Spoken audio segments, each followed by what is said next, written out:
ഈ നാം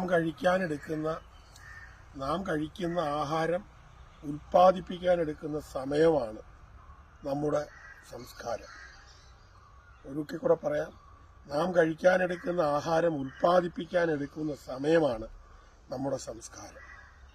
പാടം ഉഴുത് മട്ടല് ഇതുപോലെ കോരി ഇവിടെയെല്ലാം വൃത്തിയാക്കി ചപ്പിയവറുകളെല്ലാം കൊത്തി ഇതുപോലെ കണ്ണി വെച്ച് അത് പത്താമുദയമായ ഇന്ന് വിത്ത് വിതച്ച് ഈ വിത്ത് നമ്മൾ മൂടിയിട്ട് പൊടിക്കകത്ത് കിടന്ന് ഇത് ഇപ്പം ഇടവപ്പാതി വരുമ്പോൾ കിളുത്ത് ഇതിൻ്റെ ഇടയിലെ ചവറ് പറിച്ച് ഈ കണ്ണി വെട്ടിയിട്ട് എല്ലാം സമമാക്കി അത് കഴിഞ്ഞ് ഇത് കൊലയ്ക്കുന്നതിന് മുമ്പായിട്ട് ഇതിനകത്ത് ചാരം വിതറി അത് കഴിഞ്ഞതിന് ശേഷം ഇത് പൊങ്ങി വരുമ്പോൾ കൊലയ്ക്കുമ്പോൾ കീടപ്രാണി വരാതിരിക്കാൻ ഇതിൻ്റെ ഇടയിൽ കൂടെ 5-6 വട്ടം നടന്ന് അത് കഴിഞ്ഞ് ഇത് കൊലച്ച് കഴിഞ്ഞ് പാകം നോക്കി അത് കഴിഞ്ഞ് ചാണകപ്പൊടിയും ചാരവും വിതറി അത് കഴിഞ്ഞ് പാകം നോക്കി ഇത് കൊയ്ത് 7 ദിവസം വീട്ടിൽ കൊണ്ടുവച്ച് 8-ാം പക്കം എടുത്ത് മെതിച്ച്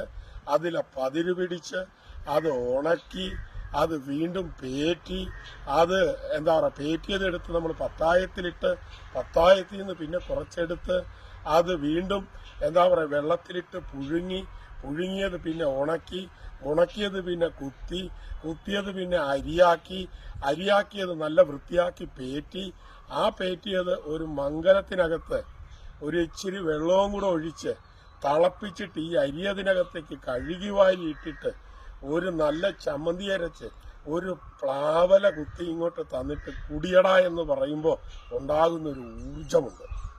ഞാൻ പറഞ്ഞപ്പോൾ തന്നെ എന്തോരം സമയമെടുത്തു. ഈ സമയമാണ് നമ്മുടെ സംസ്കാരം. അല്ലാതെ വാങ്ങിക്കൊണ്ടുവന്ന് ചൂടുവെള്ളത്തിനകത്തിട്ട് കിണാന്നാക്കി കഴിക്കുന്ന ആൾക്കാർക്ക് ആ സംസ്കാരം ഉണ്ടാകുകയില്ല. അതുകൊണ്ട് കൃഷിയാണ് ആരാധ്യനായ പട്ടേൽ അദ്ദേഹം പറഞ്ഞതുപോലെ, സർദാർ വല്ലഭായ് പട്ടേൽ പറഞ്ഞതുപോലെ, എന്താണ് കൾച്ചർ എന്ന് ചോദിച്ചപ്പോൾ അഗ്രികൾച്ചർ ഈസ് ദ കൾച്ചർ. അതാണ് നമ്മുടെ സംസ്കാരം.